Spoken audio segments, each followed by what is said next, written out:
ঋণ পেতে চাপিয়ে দেয়া শর্ত মানবে না বাংলাদেশ। IMF সভায় অর্থ উপদেষ্টা। বিদেশিদের সুবিধা দিতে নয়, সেবা নিশ্চিতেই বেড়েছে চট্টগ্রাম বন্দরের শুল্ক, জানালেন সচিব। ব্যান্ডউইথ ঘাটতিতে পড়তে যাচ্ছে বাংলাদেশ। অনুমতি না মেলায় আটকে আছে বেসরকারি সাবমেরিন কেবলের কাজ। চাহিদা মেটাতে আমদানি করতে হবে ৬,৫০০ GBPS। বাণিজ্য উপদেষ্টার হুঁশিয়ারির পর আগের দরেই বিক্রি হচ্ছে ভোজ্য তেল। সরবরাহ রয়েছে স্বাভাবিক। কমিশন কমিয়ে দিয়েছে কোম্পানিগুলো, অভিযোগ খুচরা বিক্রেতাদের।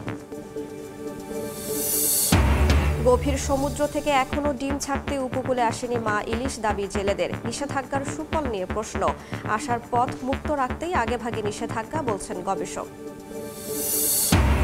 এবং পাল্টাপাল্টি পদক্ষেপে তীব্র হচ্ছে ওয়াশিংটন বেইজিং শুল্ক যুদ্ধ। যুক্তরাষ্ট্রের সয়াবিন কেনা বন্ধ করায় চীনের সঙ্গে বাণিজ্যিক সম্পর্ক ছিন্ন করার হুঁশিয়ারি ট্রাম্পের।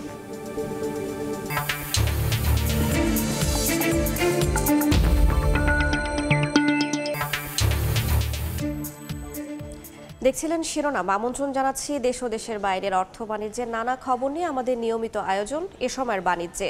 আপনাদের সঙ্গে আছি আমি রাইসা জান্নাত। শুরুতেই চাকসু নির্বাচনের খবর। দীর্ঘ ৩ যুগের অপেক্ষার অবসান। চট্টগ্রাম বিশ্ববিদ্যালয় কেন্দ্রীয় ছাত্র সংসদ ও হল সংসদ নির্বাচনের ভোট গ্রহণ চলছে। আজই ফল প্রকাশ করার আশা প্রশাসনের। এই মুহূর্তে চট্টগ্রাম বিশ্ববিদ্যালয়ে আছেন সহকর্মী আল আমিন তুষার এবং ফেরদৌস লিপি। সরাসরি প্রথমে যাচ্ছি তুষারের কাছে। আমরা এখানে সকাল থেকে অবস্থান করছি এবং 9টার থেকে ভোট গ্রহণ প্রক্রিয়া মোটামুটি শুরু হয়ে যায়, যেটা 9:30 থেকে আনুষ্ঠানিকভাবে শুরু হয়। তখন কিন্তু বাইরে যেই লম্বা যে লাইন ছিল সেটি কিন্তু এখন দেখা যাচ্ছে না। ভেতরে কিন্তু আমরা কিছুক্ষণ আগেও দেখেছি যে প্রতিটি কক্ষের যে আলাদা আলাদা এখানে যে এই যে ভবনটি, অর্থাৎ ইঞ্জিনিয়ারিং ফ্যাকাল্টিতে যে আলাদা আলাদা যেই 8টি কক্ষ রাখা হয়েছে, সেখানে কিন্তু একে একে যারা আসলে ভোটাররা রয়েছেন তারা কিন্তু গিয়েছেন এবং ভোট দিচ্ছেন। এবং ভেতরে আমরা বিভিন্ন আমরা এখানে কিন্তু ইসলামী আন্দোলন বাংলাদেশে যারা রয়েছেন তাদের কাউকে দেখছি। কিছুক্ষণ আগেই এখানে আসলে ছাত্র শিবির সমর্থিত প্রার্থী থেকে শুরু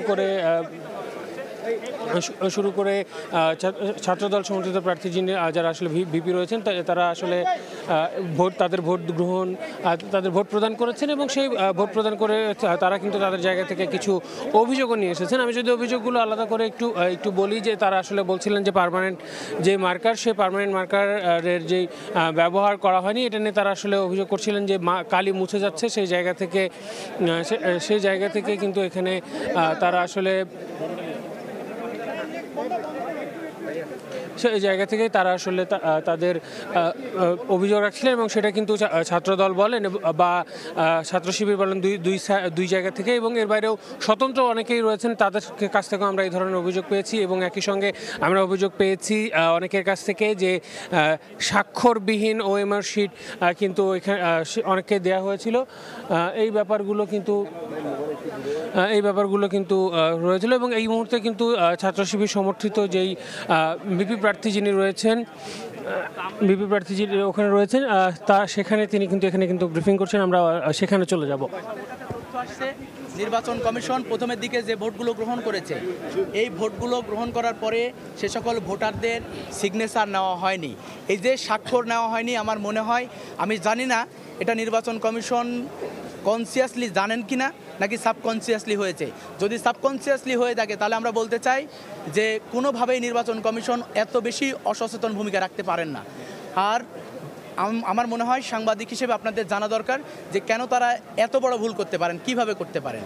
2 নম্বর বিষয় বলতে চাই, এখানে যারা প্রার্থী এবং ভোটার আছেন, যেহেতু সকল প্রার্থী ভোটার সবার কাছে আইডি কার্ড আছে, এর বাইরে নির্বাচন কমিশন সুযোগ দিয়েছে কোনো প্রার্থীর পক্ষে যারা চাইবে তারা সেখানে পর্যবেক্ষক কিছু রাখতে পারবেন।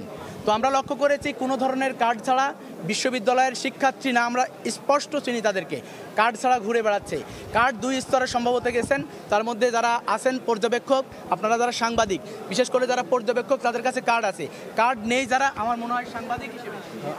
দর্শক, আপনারা শুনছিলেন যে এখানে যিনি আসলে ছাত্র শিবির সমর্থিত ভিপি প্রার্থী যিনি রয়েছেন তিনি কিন্তু তার অভিযোগগুলো করছিলেন। এবং আমরা এই মুহূর্তে আমাদের চট্টগ্রাম বিশ্ববিদ্যালয়ের অপর প্রান্তে কিন্তু রয়েছেন আমাদের আরেক সহকর্মী ফেরদৌস লিপি। আমরা চলে যাব তার কাছে সেখানকার সবশেষ পরিস্থিতি জানার জন্য।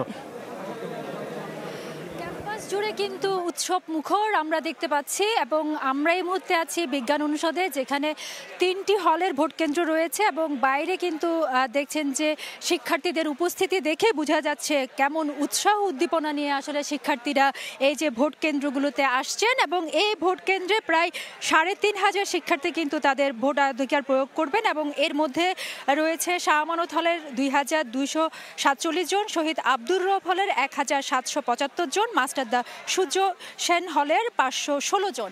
এবং সকাল থেকে যখন আমরা ভোটের আনুষ্ঠানিকতা শুরু হয়েছে 9টায়, তার আধা ঘন্টা পরে ভোট কেন্দ্রে কিন্তু ভোটারদেরকে প্রবেশ করতে দেওয়া হয়েছে। তখন থেকে আমরা দেখেছি যে উৎসাহ উদ্দীপনা সেটা কিন্তু এখন বেলা 11টা পার হয়েছে, তারপরও ব্যাপক উপস্থিতি কিন্তু ভোট কেন্দ্রগুলোর সামনে আপনারা দেখতে পাচ্ছেন। ভোটাররা কিন্তু ভোটার প্যানেল কিংবা প্রার্থী তাদের যে ইশতেহার সেগুলো নিয়ে আলোচনা করছেন, কোন প্রার্থী তাদের জন্য সবচেয়ে বেশি ভালো হবে, অধিকার আদায়ের লড়াইয়ে থাকবে সে আলোচনা যেমন রয়েছে, কোন প্যানেল জিতলে শিক্ষার্থী কিংবা বিশ্ববিদ্যালয় ক্যাম্পাস উন্নত মানের হবে সেই আলোচনা আমরা শিক্ষার্থীদের মুখে শুনেছি। এবং যারা প্রার্থীরা আছেন তারা কিন্তু তাদের ব্যালট পেপারটা একদম শেষ মুহূর্তে ভোটারদেরকে জানিয়ে দেওয়ার চেষ্টা করছেন। এবং উৎসাহ উদ্দীপনা কিন্তু আমরা শাটল ট্রেন থেকে শুরু করে একদম যে ক্যাম্পাসের আনাচে কানাচে সে আনাচে কানাচে কিন্তু সে উৎসব মুখর পরিবেশ দেখছি। এবং এখানে ভিসি এবং প্রভিসি এই কেন্দ্রে এসেছিলেন সকাল 9টায়। তিনি বলছেন যে প্রত্যেক শিক্ষার্থী যেন নির্বিঘ্নে এসে তাদের ভোটাধিকার প্রয়োগ করে সে আহ্বানটা কিন্তু তিনি জানিয়েছেন। তো এই ছিল আমার কাছে এখনো পর্যন্ত ক্যাম্পাস থেকে সর্বশেষ। চাকসু নির্বাচনের খবর জানাচ্ছিলেন সহকর্মী ফেরদৌস লিপি এবং আল আমিন তুষার। এবার বাণিজ্যের খবর। আইএমএফের চাপিয়ে দেওয়ার শর্তে ঋণ নিতে আর কোনো নতি স্বীকার করবে না বাংলাদেশ, এমনটাই জানিয়েছেন অর্থ উপদেষ্টা ডক্টর সালেহুদ্দিন আহমেদ। বিশ্বব্যাংক আইএমএফের বার্ষিক সম্মেলনে দ্বিতীয় দিনের ব্রিফিংয়ে একথা বলেন তিনি। আর অর্থ সচিব জানিয়েছেন রপ্তানি উন্নয়ন তহবিল বা ইডিএফ তহবিলের জন্য $50 কোটি সহায়তা দেবে বিশ্বব্যাংকের সহযোগী সংস্থা মিগা। এক প্রশ্নের জবাবে জানান, কোনো বিদেশি সংস্থাকে সুবিধা দিতে নয়, বরং উন্নত সেবা নিশ্চিত করতেই চট্টগ্রাম বন্দরের শুল্ক বাড়ানো হয়েছে। করোনা পরবর্তী অর্থনৈতিক ধাক্কায় রিজার্ভের ধারাবাহিক পতন শুরু হলে 2022 সালে নানা শর্তে আইএমএফের সঙ্গে $470 কোটি ঋণ চুক্তি করে বাংলাদেশ। পরে 2024-এর অভ্যুত্থান পর ক্ষমতায় এসে আরও $80 কোটি ঋণ চুক্তি করে অন্তর্বর্তী সরকার। একই সঙ্গে বাড়তে থাকে সংস্কার প্রশ্নে দাতা সংস্থার নানা শর্ত। কিন্তু বর্তমান প্রেক্ষাপটে রেমিটেন্স ও প্রবাসী আয়ের চমকে সক্ষমতার জানান দিচ্ছে বাংলাদেশের অর্থনীতি। ফলে ঋণের বাকি অর্থ পেতে আইএমএফ এর চাপিয়ে দেয়া কোনো শর্ত মানবে না বাংলাদেশ।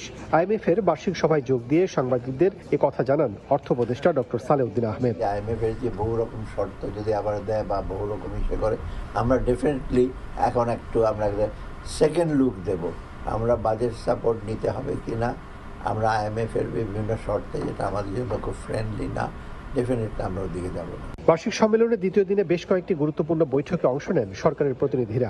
ব্রিফিংয়ে অর্থ সচিব জানান, রপ্তানিকারকদের সহায়তা দিতে ইডিএফ এর জন্য বিশেষ তহবিল গঠনে অর্থ সহায়তা দেবে বিশ্বব্যাংকের সহযোগী সংস্থা মিগা। আমাদের যে ইডিএফ এক্সপোর্ট ডেভেলপমেন্ট ফান্ড, এটা তো সরকারের রিজার্ভ থেকে যাচ্ছে, তো এই জন্য রিজার্ভের উপরে যাতে চাপ না পড়ে, এখানে আমরা প্যারালালি আমি মিগার সাথে কথা বলেছিলাম। মিগা আমাদেরকে $500 মিলিয়ন দিবে বা ফাইন্যান্স ডিভিশনকে দিবে বাজেট সাপোর্ট হিসেবে, ফাইন্যান্স ডিভিশন অন লেন্ডিং করবে বাংলাদেশ ব্যাংকে। ওইটার মাধ্যমে আমরা এক্সপোর্ট ডেভেলপমেন্ট ফান্ডের আলাদা একটা বাংলাদেশ রিজার্ভের উপরে চাপ না পড়ে যেন এইভাবে ডেভেলপ, এটা নিয়ে আলোচনা চলছে। এ সময় এক প্রশ্নের জবাবে অর্থ উপদেষ্টা জানান, কোনো বিশেষ গ্রুপকে সহায়তা দিতে নয়, বরং সেবার মান বৃদ্ধি করতেই চট্টগ্রাম বন্দরের শুল্ক বাড়ানো হয়েছে। অন্তর্বর্তী সরকার মেয়াদে বাংলাদেশের অর্থনৈতিক যে প্রবৃদ্ধি, সেই প্রেক্ষাপটে প্রতি মাসে $3 থেকে $4 বিলিয়ন প্রবাসী আয়ের পাশাপাশি রপ্তানি আয়ে আরও কিছুটা গতি বাড়ানো গেলে বিদেশি দাতা সংস্থার ঋণ নির্ভরতা থেকে বাংলাদেশ অনেকটাই বেরিয়ে আসবে বলে মনে করছেন বাংলাদেশ সরকারের প্রতিনিধিরা। ওয়াশিংটন ডিসি থেকে কাজল আব্দুল্লাহ, সময় সংবাদ, যুক্তরাষ্ট্র। দেশের গভীর সমুদ্রে যুক্তরাষ্ট্রের কোম্পানিগুলোর তেল গ্যাস অনুসন্ধানের সুযোগ রয়েছে বলে জানিয়েছেন অর্থ উপদেষ্টা সালেহুদ্দিন আহমেদ।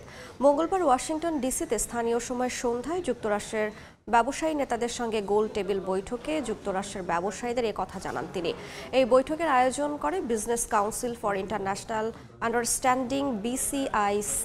বৈঠকে অর্থোপদেষ্টা বলেন, বাংলাদেশের মোট জনসংখ্যার একটা বড় অংশ মধ্যবিত্ত। এই জনগোষ্ঠীকে লক্ষ্য করে যুক্তরাষ্ট্রের ব্যবসায়ীরা বাংলাদেশে বিনিয়োগ করতে পারে।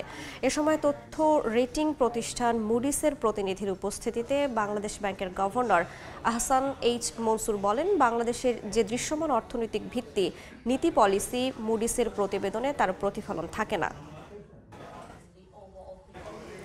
তৃতীয় সাবমেরিন কেবল চালু না হয় আগামী বছর বড় ধরনের ব্যান্ডউইথ ঘাটতিতে পড়তে যাচ্ছে বাংলাদেশ। সেবাদাতারা বলছেন, বর্তমানে দৈনিক ৮৪০০ GBps ব্যান্ডউইথ ব্যবহার হচ্ছে। ২০২৬ সালে যা বেড়ে দাঁড়াবে প্রায় ১৪,০০০ GBps-এ।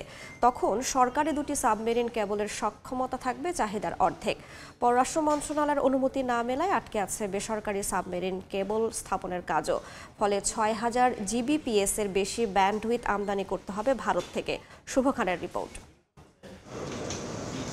কেনাকাটা, পড়াশোনা সহ দৈনন্দিন নানা কাজে মোবাইল ও ব্রডব্যান্ড মিলিয়ে ৮৪০০ GBps ব্যান্ডউইথ ব্যবহার করেন ১৩ কোটির বেশি গ্রাহক। স্টারলিংক আসায় ব্যান্ডউইথ চাহিদা আরও বাড়ছে। তবে খাত সংশ্লিষ্টরা বলছেন, চাহিদার বিপরীতে সক্ষমতা নেই সরকারের। দুটি সরকারি সাবমেরিন কেবলের সক্ষমতা মাত্র ৭,২২০ GBps। বাড়তি মূল্যের কারণে যেখান থেকে মাত্র ৪,২০০ GBps ব্যান্ডউইথ নিচ্ছে সেবাদাতারা, তুলনামূলক কম খরচে বাকি অর্ধেক ভারত থেকে এনে সরবরাহ করছে আইটিসি অপারেটররা। এজন্য মাসে গড়ে ৬০ কোটি টাকা দিতে হচ্ছে প্রতিবেশী দেশটিকে, বছরে প্রায় ৭০০ কোটি টাকা। আইএসপিএবির তথ্য বলছে, ২০২৬ সালে ব্যান্ডউইথ চাহিদা বেড়ে দাঁড়াবে ১৩,৮৪৩ GBps-এ। ক্রমবর্ধমান চাহিদা মেটাতে তৃতীয় সাবমেরিন কেবল চলতি বছরই চালুর কথা থাকলেও তা পিছিয়ে গেছে। আগামী বছরের মধ্য এবং শেষ দিকের মাঝামাঝি কোনো একটা পর্যায়ে আমরা আমাদের এই থার্ড সাবমেরিন কেবলে কানেক্ট হতে পারবো বলে আশা করি। সেখানে ১৭ টেরাবাইট আসবে। এ অবস্থায় আগামী বছরে দৈনিক ব্যান্ডউইথ ঘাটতি বেড়ে দাঁড়াবে ৬,৬২৩ GBps-এ। এই ক্রাইসিসটা আসলে ইন্ডিয়া থেকে আমাদেরকে মেটাতে হবে। এ তো গেল সরকারি উদ্যোগ, বিকল্প আছে বেসরকারি খাতে ৩টি সাবমেরিন কেবল। ৪৫,০০০ GBps সক্ষমতার এই কেবল ২০২৬ সালের শুরুতেই চালু হওয়ার কথা রয়েছে। উদ্যোক্তারা বলছেন, এরই মধ্যে মিয়ানমার অংশের কাজ শেষ হয়েছে। বাংলাদেশ অংশে কেবল স্থাপনের অনুমতি চেয়ে ডাক, টেলিযোগাযোগ এবং পররাষ্ট্র মন্ত্রণালয়ে চিঠি দিয়েছে তারা, তবে এখনো অনুমতি মেলেনি। ২০২৪-এ ওনারা কোনো ধরনের আমাদের সাথে রেসপন্স করেনি। তারই ফলশ্রুতিতে আমরা আগস্ট মাসে আবার একটা চিঠি প্রেরণ করি। যদি পররাষ্ট্র মন্ত্রণালয়ের অনুমতি পাওয়া যায় তাহলে আগামী ডিসেম্বরে শিপ মুভমেন্ট করবে। যদিও প্রধান উপদেষ্টার বিশেষ সহকারী বলছেন, সরকারের দিক থেকে বেসরকারি উদ্যোক্তাদের কোনো বাধা দেয়া হচ্ছে না। বেসরকারি সাবমেরিন কেবল কোম্পানিতে মানে কেবল আনবে, রিজিওনাল যেই বিষয়গুলো আছে সেগুলো ফুলফিল করে তারা আনবে। তাদের উপরে আমাদের কোনো বাধা নিষেধ সেভাবে নেই। আইএসপিএবির হিসাবে ২০২৭ সালে দেশে দৈনিক ব্যান্ডউইথ চাহিদা বেড়ে দাঁড়াবে ১৭,৭৮৯ GBps-এ। শুভ খান, সময় সংবাদ, ঢাকা। দর্শক, এই বিষয়ে আলোচনার জন্য স্টুডিওতে আছেন আইএসপিএবির সভাপতি এবং মেটাকোর সাবকম লিমিটেডের পরিচালক আমিনুল হাকিম। এ সময় বাণিজ্যে আপনাকে স্বাগত জানাচ্ছি। আমরা প্রতিবেদনটি দেখছিলাম, শুরুতেই যে বিষয়টি আপনার কাছে জানতে চাই, একদিকে সরকার ভারত থেকে আমদানি করতে নিরুৎসাহিত করছে, অন্যদিকে বেসরকারি কেবল স্থাপনেও এক ধরনের আটকে আছে বিষয়টি। তাহলে বিকল্পটা কি হবে, কিভাবে সমস্যার সমাধান করা যাবে? আচ্ছা, প্রথমে আমি একটু বাংলাদেশের প্রেক্ষাপটে বলি যে আমাদের বর্তমানে প্রায় ৮,৫০০ থেকে ৯,০০০ GBps-এর মতন ব্যান্ডউইথ ব্যবহার হচ্ছে।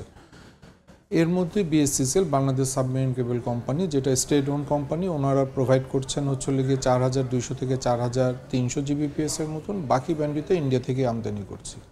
তো ইন্ডিয়া থেকে কেন আমদানি করতে হচ্ছে? কারণ বর্তমানে স্টেট ওন কোম্পানি কিংবা সাবমেরিনের সংখ্যা বাংলাদেশে প্রচুর কম। আমরা সবাই জানি যে বর্তমানে দুটো সাবমেরিন কেবল বাংলাদেশের সাথে কানেক্টেড। প্রথমটি হচ্ছে CME-4 এবং CME-5।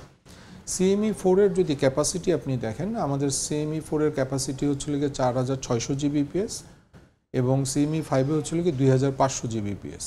তো অলটুগেদার আমাদের বলতে পারি যে বাংলাদেশে সরকারি প্রতিষ্ঠানের সক্ষমতা আছে ৭,০০০ GBps। তার মানে আমরা বাধ্য হয়ে ইন্ডিয়া থেকে আমদানি করতে হবে। এখন কতদিন করব এই কোশ্চেনটা আসে। যতদিন না সরকারের সদিচ্ছার অভাব থাকবে ততদিন আমাকে করতেই হবে। 3টা সাবমেরিন কেবলের লাইসেন্স প্রদান করা হয়েছে। এই 3টা সাবমেরিন কেবল যদি অপারেটর আগামী বছরই ওনাদের সার্ভিস লঞ্চ করতে পারে, তাহলে আমার দৃঢ় বিশ্বাস যে ইন্ডিয়া থেকে যে ব্যান্ডউইথের নির্ভরতাটা আছে সেটা থেকে আমরা বের হয়ে আসতে পারবো, যাতে যে আমাদের অর্থনৈতিক যে সাশ্রয় হবে সেটা থেকে আমরা বের হয়ে আসতে পারবো। বেসরকারি কেবল স্থাপনে আটকে আছে, সরকারের অনুমতি দেওয়া হচ্ছে না, কেন দেয়া হচ্ছে না আপনাদের কি মনে হয়? আচ্ছা, সেটা তো আমরা আসলে বলতে পারবো না, সরকার পক্ষ থেকে বলতে পারবো। আমি কাজের অগ্রগতি কিংবা আমার ইম্পর্টেন্সটার ক্ষেত্রে আমি বলি যে দেখেন, আমরা সবসময় বলে থাকি যে বাংলাদেশে আমাদের যে পরিমাণ ইন্টারনেটের ব্যবহার প্রয়োজন ছিল কিংবা ইন্টারনেটের পেনিট্রেশনও ছিল, এটা কিন্তু কোনো সময় আমরা সেই মাইলস্টোনটা টাচ করতে পারি নাই। বর্তমানে আমাদের আপনার কনজামশনটা যদি আমি দেখি 2013 সাল থেকে 2025 সাল, 2013 সালে আমার স্পষ্ট মনে আছে বাংলাদেশের টোটাল ব্যান্ডউইথের চাহিদা ছিল মাত্র 50 জিবিপিএস, এবং 2015 সালে যদি আপনি দেখেন এই 50 জিবিপিএস ব্যান্ডউইথের চাহিদা বেড়ে এটা হয়ে গেছিল প্রায় 150 জিবিপিএস এর মতন, এবং পরবর্তী 2017 সালে যদি আপনি দেখেন 2017 সালে এই 150 জিবিপিএস ব্যান্ডউইথ বেড়ে হয়ে গিয়েছিল প্রায় 470-480 জিবিপিএস, এবং আজকে 2025 সাল যদি আপনি দেখেন, আমি যেটা বলছিলাম যে 8500 থেকে 9000 জিবিপিএস এর চাহিদা আছে, এবং 2023 সালটা যদি আপনি দেখেন 2023 সালেও কিন্তু আমাদের প্রায় 4500 জিবিপিএস এর মতন ব্যবহার হতো। আমি যেটা বোঝাতে চাচ্ছি যে আপনি এই যে আমি বিভিন্ন বছরে বিভিন্ন ব্যান্ডউইথের ব্যবহারটা হচ্ছে, আপনি খেয়াল করলে দেখবেন যে প্রতি 2 বছর অন্তর অন্তর বাংলাদেশের ব্যান্ডউইথের চাহিদা কিন্তু বেড়ে যাচ্ছে এবং এটা দ্বিগুণ হচ্ছে। আপনি ইন্টারন্যাশনাল ট্রেন্ডটাও যদি ফলো করেন, ইন্টারন্যাশনাল ট্রেন্ড ফলো করলেও দেখা যায় যে পুরো বিশ্বে প্রতি 2 বছর অন্তর অন্তর ব্যান্ডউইথের চাহিদা স্রেফ একবারে ডাবল হয়ে যাচ্ছে। আচ্ছা, বাংলাদেশের জন্য এটা আরও চ্যালেঞ্জিং কিংবা আরও হুমকি কী জন্য আমি আরেকটু উল্লেখ করতে চাই। দেখেন, আমাদের এখানে কতগুলি ফ্যাক্টর। রিসেন্টলি বাংলাদেশ সরকার স্টারলিংকে পারমিশন দিয়েছে, তার মানে স্টারলিংকের একটা কনজামশন হবে। স্টারলিংক এখন আমরা পত্রিকার মাধ্যমে জানতে পারছি যে আমাদের এখন প্রায় এখান থেকে হাব করে পার্শ্ববর্তী দেশ নেপাল এবং ভুটানে ওনারা সার্ভিস প্রোভাইড করতে যাচ্ছেন, এটাও একটা ফ্যাক্টর। এই সব ফ্যাক্টর যদি ক্যালকুলেশন করেন, তার মানে আগামী বছর কিংবা 2027 সালে যে আমার এটা 20,000 কিংবা 20 টাকার উপর ব্যান্ডউইথটা ব্যবহার বেড়ে যাবে।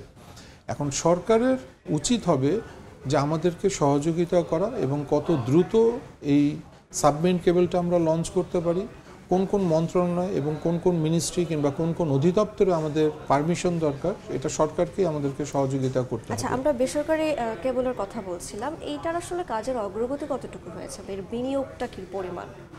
আচ্ছা, কাজের অগ্রগতি আমি যদি বাংলাদেশ থেকে বলি যে আমাদের বাংলাদেশ থেকে একবার পয়েন্ট টু পয়েন্ট একটা কেবল যাচ্ছে সিঙ্গাপুরে, যেটা দূরত্ব হচ্ছে লেগে আনুমানিক 3500 কিলোমিটারের মতন। এর মধ্যে প্রায় 2200 কিলোমিটারের মতন কেবলের কাজ সম্পন্ন হয়ে গেছে, 1300 কিলোমিটারের মতন কেবল আমাদের বাকি আছে। সরকার যদি এখন আমাদের সহযোগিতা করে, সেই ক্ষেত্রে আমরা 1300 কিলোমিটার কেবল এই উইন্টার সিজনে যদি আমরা কেবল লে করি, হোপফুলি মিড মার্চের মধ্যে কাজ সম্পন্ন এবং কমার্শিয়ালিও লঞ্চ করা সম্ভব হবে। যদি এই উইন্টারটা আমরা সামহাও মিস করি, তাহলে আমাদেরকে 1 বছর কিংবা 2 বছরের মতন অপেক্ষা করতে হবে। বিনিয়োগের যে কথাটা বললেন, এই বিনিয়োগ 3টা কোম্পানি এখন পর্যন্ত এলসি অলমোস্ট 70 থেকে 80 million US dollar LC open করেছে, যেটা কাউন্টার পার্ট ক্যাশও করে ফেলেছেন, এবং লোকাল যে ইনভেস্টমেন্ট আছে, এটা আমি ইন্টারন্যাশনাল পার্টের কথা বললাম যে 70 থেকে 80 মিলিয়ন ইউএস ডলার ইনভেস্টমেন্ট হয়ে গেছে, এবং লোকাল পার্টের মধ্যেও কিন্তু আপনার অলমোস্ট আরও 20 থেকে 30 মিলিয়ন ইউএস ডলার ইনভেস্টমেন্ট হয়ে গেছে। আচ্ছা, ভারত থেকে আমদানির জের ধরে আমি প্রশ্নটা করছি, প্রধান উপদেষ্টার বিশেষ সহকারে একটা আঞ্চলিক ইস্যুর কথা বলেছেন, কি মনে হয় আসলে ইস্যুটা কি? আচ্ছা, আঞ্চলিক ইস্যু আমি এখানে তেমন কিছু দেখি না। বাংলাদেশ কার সাথে কানেক্টেড হবে সেটা কিন্তু বাংলাদেশের সম্পূর্ণ সিদ্ধান্ত। বাংলাদেশ সিঙ্গাপুরের সাথে একটা পয়েন্ট টু পয়েন্ট কেবল লে করছে, এখানে আঞ্চলিক ইস্যুর কোনো আসলে আমি কোনো ব্যাপার দেখি না প্রথমত, এবং দ্বিতীয়ত হচ্ছে গিয়ে ইন্টারন্যাশনালি এখন যেভাবে রাজনীতিগুলি চলছে, কোনো দেশ চাবে না যে বাংলাদেশ উন্নত হোক। এখন তাদের সাথে তাল মিলিয়ে যদি আমাদের নীতি নির্ধারক কিংবা পলিসি মেকাররা যদি বলে যে আঞ্চলিক ইস্যু আছে, না এটা করা যাবে না, তার মানে হচ্ছে আমি আমার সার্বভৌমত্বকে রক্ষা করছি না, আমি বাইরের থার্ড পার্টি একটা কান্ট্রির ইচ্ছাকে প্রাধান্য দেওয়ার চেষ্টা করছি। আঞ্চলিক কোনো ইস্যু নিয়ে এখানে কোনো আমি তেমন কিছুই দেখি না। আচ্ছা, সার্বিক পরিস্থিতি মোকাবেলায় সরকারের প্রতি আপনাদের আসলে পরামর্শটা কি থাকবে? আচ্ছা, এখন দেখেন আমাদের বাংলাদেশে এই সংবেদনশীল সময়ের মধ্যে প্রধান উপদেষ্টার যে টিম কাজ করছে দেশকে স্থিতিশীল রাখার জন্য, সেজন্য আমি প্রথমেই ওনাদেরকে আন্তরিকভাবে ধন্যবাদ দিচ্ছি। ওনারা যে দায়িত্ব পালন করছে কিংবা ওনারা যে মেধা শ্রম সময় দিচ্ছেন, এজন্য ওনারা ধন্যবাদ পাওয়ার যোগ্য। কিন্তু বাংলাদেশকে শুধুমাত্র এখন পরিচর্চা করলেই হবে না, কিন্তু আগামী দিনের বাংলাদেশকে প্রস্তুতি নেওয়ার জন্য কিন্তু এটাই এখন হচ্ছে রাইট টাইম। বাংলাদেশের ইতিহাস যদি তৈরি করতে চান, বাংলাদেশকে এখনই ইতিহাস তৈরি করতে হবে। সাবমেরিন কেবলে বাংলাদেশ কানেক্ট হওয়া মানে শুধুমাত্র এটা না যে আমরা সুপার হাইওয়েতে কানেক্ট হচ্ছি, এটার মানে এটা না যে আমার ইন্টারনেট স্পিড বেড়ে যাচ্ছে। এটা মানে হচ্ছে আমার ডিজিটাল সার্বভৌমত্বের বিষয়, আমাদের জাতীয় অর্থনৈতিক বিষয়, আমাদের ডিজিটাল নিরাপত্তার বিষয় কিংবা আমাদের জাতীয় নিরাপত্তার বিষয়। আপনি অন্য দেশের সাথে যদি কম্পেয়ার করেন, পাকিস্তানে এখন 10 টেরাবিট ব্যান্ডউইথের চাহিদা আছে, পাকিস্তান 10টা সাবমেরিন কেবলের সাথে কানেক্টেড, ইন্ডিয়া 20-এর অধিক সাবমেরিন কেবলের সাথে কানেক্টেড, সিঙ্গাপুরের মতন ছোট্ট একটা দেশ 55 লক্ষ থেকে 60 লক্ষ জনসংখ্যার দেশ, সেখানেও কিন্তু আপনার প্রায় 35 থেকে 40টা সাবমেরিন কেবলের সাথে কানেক্টেড। তার ফলশ্রুতিতে কি হয়েছে, সিঙ্গাপুর, ইন্ডিয়া ওনারা ডেটা সেন্টারের হাবে পরিণত হয়েছে। আর আজকে আপনি যেটা বললেন, বাংলাদেশ হয়েছে গিয়ে ব্যান্ডউইথ আমদানির নির্ভর একটা দেশ। তা আমি সরকারকে বলবো যে সীমিত সময়ে যেহেতু আপনারা আছেন, সীমিত সময়ের মধ্যে ইতিহাস তৈরি করেন, নাহলে বর্তমান প্রজন্ম কিংবা আগামী প্রজন্ম আপনাদেরকেও কোশ্চেন করবে। আমরা আগে যে ভুলগুলি করেছি, এই ভুলের পুনরাবৃত্তি যেন না হয়। আমরাও আশা রাখি যে সামনে কোনো সংকট তৈরি না হোক এবং এই সমস্যা দ্রুত সমাধান একটা হোক। আপনাকে অসংখ্য ধন্যবাদ আমাদের সঙ্গে স্টুডিওতে যুক্ত হওয়ার জন্য। এতক্ষণ আমাদের সঙ্গে যুক্ত ছিলেন ISPAB-র সভাপতি এবং বেটাকোর সাবকম লিমিটেডের পরিচালক আমিনুল হাকিম। চলে যাচ্ছি পরের সংবাদে। বাণিজ্য উপদেষ্টার ঘোষণার পর বাজারে আগের দরেই বিক্রি হচ্ছে ভোজ্য তেল। সরবরাহ রয়েছে স্বাভাবিক, তবে খুচরা বিক্রেতাদের কমিশন কমিয়ে দিয়েছেন ডিলাররা। সবশেষ খবর জানাতে রাজধানীর কারওয়ান বাজারে আছেন সহকর্মী SM আরিফিন, সরাসরি যাচ্ছে সেখানে। আন্তর্জাতিক বাজারে তেলের দর বৃদ্ধির কারণ দেখিয়ে গত সোমবার তেলের পরিশোধন ও উৎপাদনকারী যে কোম্পানিগুলো রয়েছে তারা কিন্তু গণমাধ্যমে একটি বিজ্ঞপ্তি দিয়েছে যে তারা লিটার প্রতি বোতলজাত সয়াবিন তেলে 6 টাকা এবং খোলা সয়াবিন তেলে 8 টাকা বৃদ্ধি করতে চান, এমন একটি বিজ্ঞপ্তি কিন্তু তারা দিয়েছেন। এবং সেই সোমবারের পর গতকাল মঙ্গলবার কিন্তু রাজধানীর কারওয়ান বাজারটির সাপ্তাহিক ছুটির দিন ছিল। আজকে বুধবার হচ্ছে সেই অর্থে প্রথম কার্যদিবস। আমাদেরকে ব্যবসায়ীরা যেটি জানিয়েছেন যে তেলের দর বৃদ্ধির ঘোষণার পরও বাজারে তেলের যে সরবরাহ সেটি কিন্তু স্বাভাবিক রয়েছে এবং নতুন দামের তেল কিন্তু এখনো বাজারে প্রবেশ করেনি।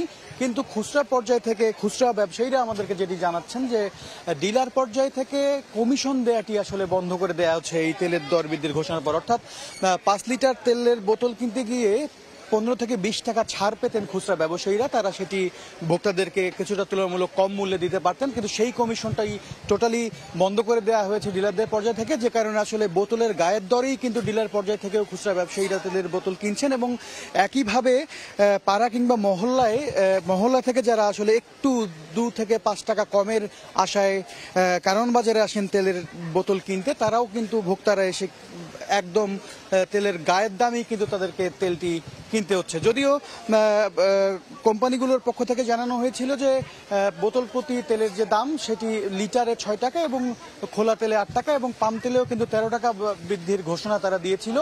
এরপরে গতকাল কিন্তু বাণিজ্য মন্ত্রণালয় থেকে জানানো হয়েছে যে কোনো ধরনের আলোচনা ছাড়াই কিংবা সমন্বয় ছাড়াই কিন্তু এই তেলের দর বৃদ্ধির যে ঘোষণাটি কোম্পানিগুলোর পক্ষ থেকে দেওয়া হয়েছে এটি সম্পূর্ণ অযৌক্তিক এবং বাজারে যদি এর প্রভাব পড়ে তাহলে কিন্তু কঠোরভাবে আইন প্রয়োগের হুঁশিয়ারিও দিয়েছেন বাণিজ্য উপদেষ্টা। চেষ্টা। তো আমরা সকাল থেকেই বাজারগুলো ঘুরেছি। আমাদের প্রতিনিধি আরেকজন মোহাম্মদপুর বাজারে রয়েছিলেন সকাল থেকে, তিনিও জানিয়েছেন যেটি যে সরবরাহ বাজারে যে সরবরাহ সেটা কিন্তু একদমই স্বাভাবিক রয়েছে এবং ডিলার পর্যায়ে থেকেও তেলের সরবরাহটি আসলে ঠিকঠাক রাখা হয়েছে। কিন্তু কমিশন বন্ধের যে বিষয়টি সেটিকে খুচরা পর্যায়ে থেকে ব্যবসায়ীরা বলছেন যে ডিলাররা অসাধু মজুতের উদ্দেশ্যেই আসলে কমিশন বন্ধ করে দিয়েছেন, যাতে করে তারা এই তেলগুলো মজুত করে রাখতে পারেন এবং পরবর্তীতে ডিও অর্ডারের পরেও যে নতুন তেল আসবে সেই তেলগুলোতেও যারা তারা পূর্বের মূল্য না দিয়ে নতুন মূল্য বাড়তি মূল্যে বিক্রি করতে পারেন সেই চেষ্টাই কিন্তু তারা চালাচ্ছেন বলে আমাদেরকে অভিযোগ জানিয়েছে খুচরা ব্যবসায়ীরা। তো রাজধানীর কারওয়ান বাজার থেকে তেলের বাজার নিয়ে সবশেষ খবরাখবর ছিল আমার কাছে।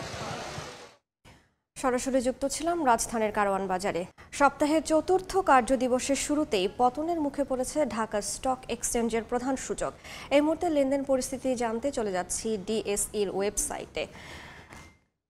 এই মুহূর্তে 11:26 বাজে। আমরা দেখতে পাচ্ছি আজকের শেয়ারের যে লেনদেন পরিস্থিতি, তিনটি প্রধান সূচকের শেয়ার লেনদেনের পরিস্থিতি কিছুটা নিম্নমুখী, গতকালকে ঊর্ধ্বমুখী ছিল। যদি ডিএসইএক্স ইন্ডেক্সের শেয়ার লেনদেনের পরিস্থিতি দেখি তাহলে দেখব 5182 পয়েন্টের একটু বেশি আছে এবং ডিএসইএস ইন্ডেক্সের 1108 পয়েন্টের বেশি।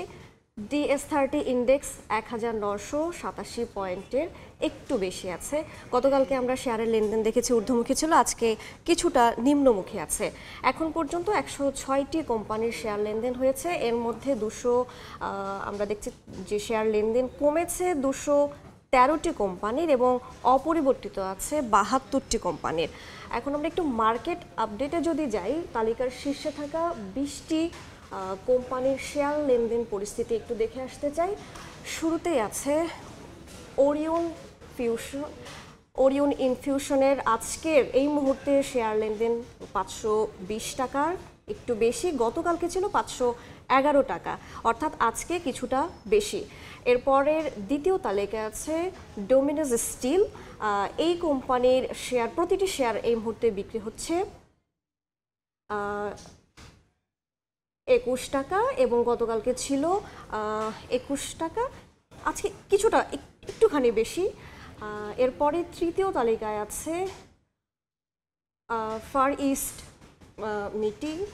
তার শেয়ারের দাম হচ্ছে 19 টাকা, গতকালকে ছিল 19 টাকা, অর্থাৎ কিছুটা একই পরিস্থিতিতে আছে।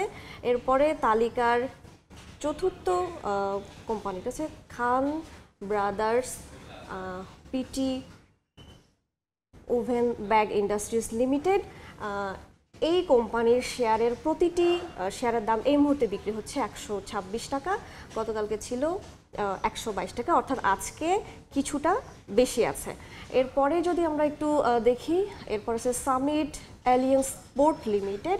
এই কোম্পানিটির প্রতিটি শেয়ার এই মুহূর্তে বিক্রি হচ্ছে 126 টাকা, না সরি 45 টাকা এবং গতকালকে ছিল 44 টাকা, অর্থাৎ আজকে কিছুটা বেশি আছে।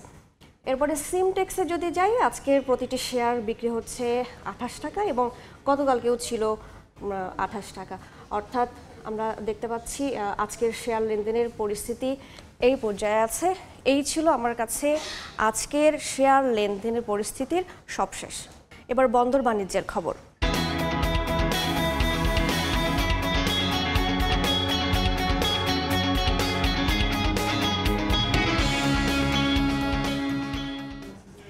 এক বছরে ভারতের সঙ্গে বাণিজ্য সম্পর্ক আশানুরূপ উন্নতি হয়নি, যার কারণে বেনাপোল স্থল বন্দরে কমেছে আমদানি রপ্তানি। এই মুহূর্তে বন্দরে আছেন সহকর্মী আজিজুল হক, সরাসরি যাচ্ছে তার কাছে। 5 আগস্টের আগে বেনাপোল বন্দর দিয়ে প্রতিদিন ভারত থেকে আমদানি হতো 500 থেকে 600 ট্রাক বিভিন্ন ধরনের পণ্য, আর বাংলাদেশি পণ্য ভারতে রপ্তানি হতো 250 থেকে 300 ট্রাক। তবে ছাত্রজনতা আন্দোলনে 5 আগস্টের পরে সাবেক প্রধানমন্ত্রী শেখ হাসিনা ভারতের রাজনৈতিক আশ্রয় চলে যাওয়ার পর আমরা দেখতে পেয়েছি যে আমদানি বাণিজ্যে নানান অস্থিরতা এবং নিষেধাজ্ঞা এসেছে।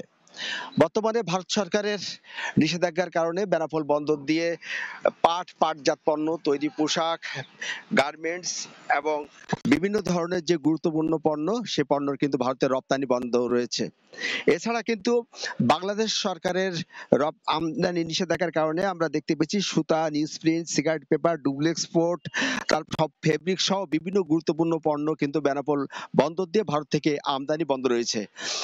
পাল্টাপাল্টি এ ধরনের নিষেধাজ্ঞার কারণে কিন্তু বেনাপোল বন্দর দিয়ে আমদানি কিন্তু আশঙ্কাজনক হারে কমে এসছে। বন্দরের তথ্য মতে গতকালকে বেনাপোল বন্দর দিয়ে ভারত থেকে আমদানি হয়েছে মাত্র 240 ট্রাক বিভিন্ন ধরনের পণ্য এবং বাংলাদেশি পণ্য ভারতে রপ্তানি হয়েছে মাত্র 123 ট্রাক।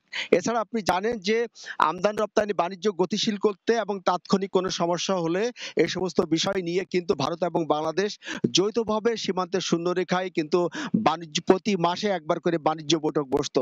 5 আগস্টের পর ভারত বাংলাদেশ এই সম্পর্কের অবনতির কারণে কিন্তু সেই বাণিজ্য বৈঠকও কিন্তু বন্ধ আছে। ফলে আমদানি এবং রপ্তানি বাণিজ্যে যে চলমান নানান সমস্যা, সেই সমস্যা সমাধানে কিন্তু নানাভাবে হয়রানির শিকার হতে হচ্ছে ব্যবসায়ীরা।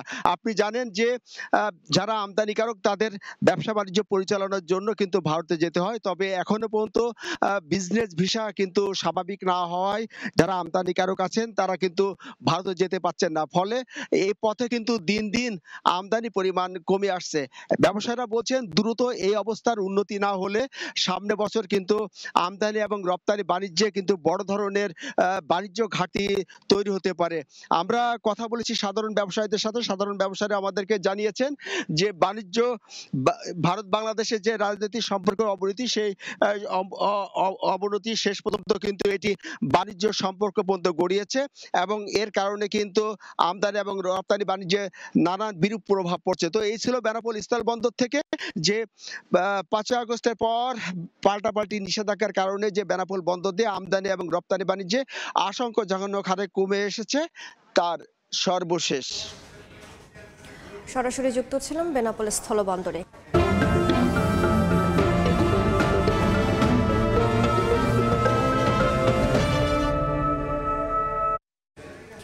ইলিশের প্রজনন মৌসুমের শুরুতেই নিষেধাজ্ঞার সময় নিয়ে প্রশ্ন তুলেছেন জেলেরা। বিশেষজ্ঞরা বলছেন শুধু ডিম ছাড়ার জন্য নয়, নিষেধাজ্ঞার সময় বাড়ানো হয়েছে মা ইলিশ আসা ও ডিম ছাড়ার পরিবেশ তৈরির জন্য। MA আজিমের রিপোর্ট। সমুদ্র ও উপকূলের অভয়াশ্রমে মা ইলিশ রক্ষায় চলছে 22 দিনের নিষেধাজ্ঞা। তবে প্রশ্ন উঠেছে নিষেধাজ্ঞার সঠিক সময় নিয়ে। নিষেধাজ্ঞার আগ মুহূর্ত পর্যন্ত যেসব ইলিশ ধরা পড়েছে তাতে ডিমওয়ালা ইলিশ বা মা ইলিশ ছিল না বলে দাবি জেলেদের। এর মধ্যে একটা মাছের পেটেও ডিম পেই নাই, তাই অবরোধ শেষে পরে তো ডিম হইবে। সরকার কি জন্য জবরদস্ত দিচ্ছে এইটাই বলতে পারি না।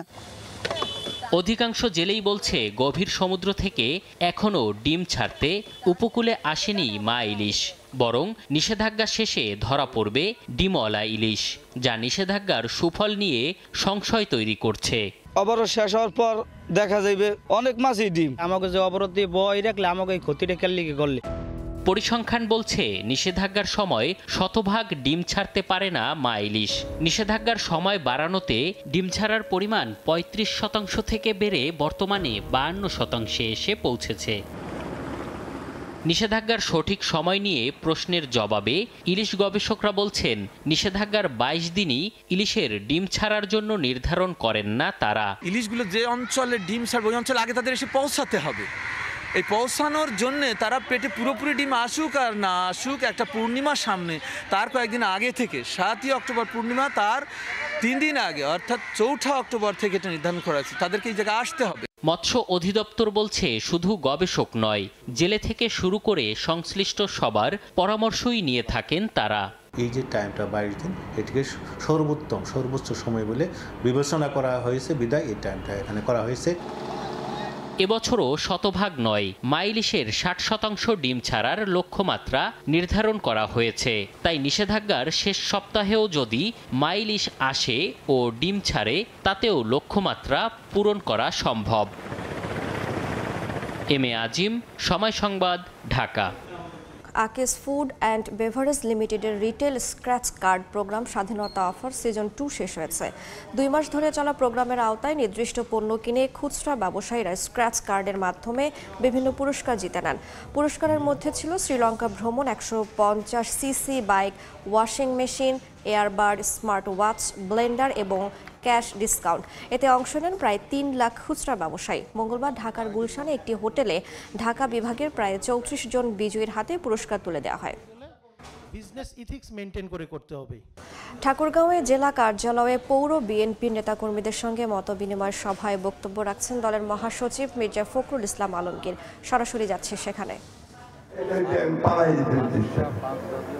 একেবারে ভারতে চলে গেছে, তাই না? ঠিক আছে, জনগণ যেটা চায় সেটা হচ্ছে এখন নতুন একটা সুযোগ আসছে, তাহলে আবার গণতান্ত্রিক ব্যবস্থা তৈরি করবার, দেশটাকে সুন্দর করে সাজাবার, তাই না?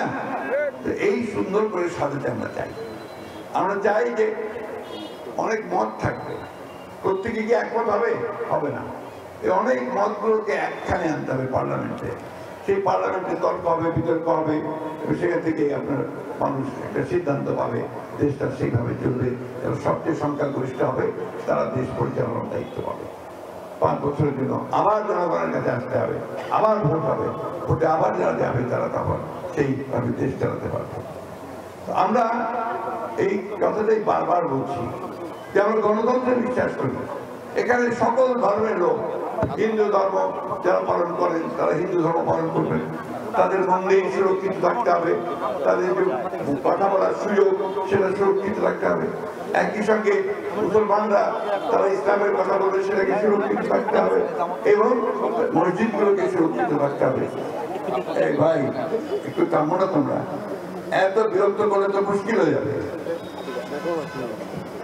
এখন এই যে আপনার হিন্দু, মুসলিম, বৌদ্ধ, খ্রিস্টান সবাই মিলে থাকাটাই হচ্ছে আমাদের বাংলাদেশ। এইটা হচ্ছে একটা কথা আছে, শত ফুল ফুটতে দাও।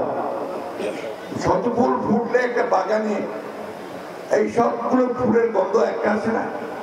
ঠিক তেমনি ভাবে ওই সৌরভটা, ফুলের সৌরভটা আমাদের মধ্যে ছড়া যাবে। এই যে হিংসার রাজনীতি, এটা আমরা চাই না।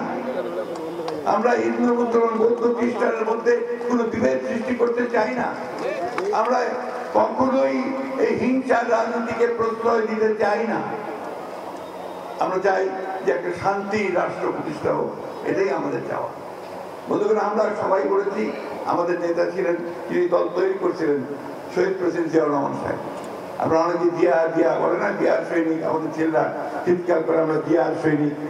এই জিয়া ছিলেন সেই একজন মেজর যিনি বাংলাদেশের স্বাধীনতা ঘোষণা করেছিলেন কালুরঘাট কেন্দ্র থেকে, এবং যুদ্ধ করেছিলেন 9টা মাস। আমরা সবাই সেই যুদ্ধে অংশ নিয়েছিলাম। এখানে অনেকে নাই এখন, আমাদের রুহুল ভাইরা, আব্দুল ভাইরা যারা এখান থেকে চলে গেছেন, আমাদের জেল বাবুরা, সবাই কিন্তু সেই যুদ্ধে ছিলাম। তখন কিন্তু আমরা সব এক ছিলাম যে আমরা বাংলাদেশের স্বাধীনতা চাই। এইটাকে আমরা কখনো ভুলি না, কারণ ওইটা আমাদের অস্তিত্ব। এই স্বাধীনতা আমাদের অস্তিত্ব, সেটাকে ভুলে যাওয়ার কোনো কারণ নাই। ঠিক একইভাবে 24-এর 5ই আগস্ট আমরা ভুলবো না, কারণ এই দিন আমাদের ছেলেরা রক্ত দিয়ে আমাদের যে স্বৈরাচার, আমাদের উপর যে একটা দানব এসে বসেছিল, তাকে সরিয়ে দিয়েছে। ঠাকুরগাঁওয়ে বিএনপি নেতাকর্মীদের সঙ্গে মতবিনিময় সভায় বক্তব্য রাখছেন দলের মহাসচিব মির্জা ফখরুল ইসলাম আলমগীর। সরাসরি যুক্ত ছিলাম সেখানে। এ পর্যায়ে শীর্ষ সংবাদগুলো জানিয়ে দিচ্ছি আরেকবার।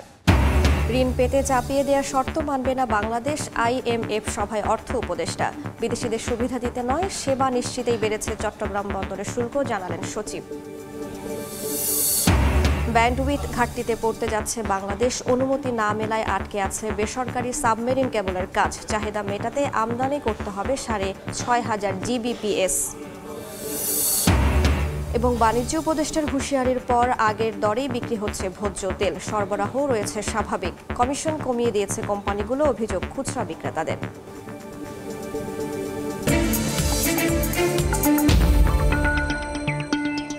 এই ছিল এ সময়ের বাণিজ্যে। সময় সংবাদের সঙ্গে থাকবেন সহকর্মী জাফর সাদিক।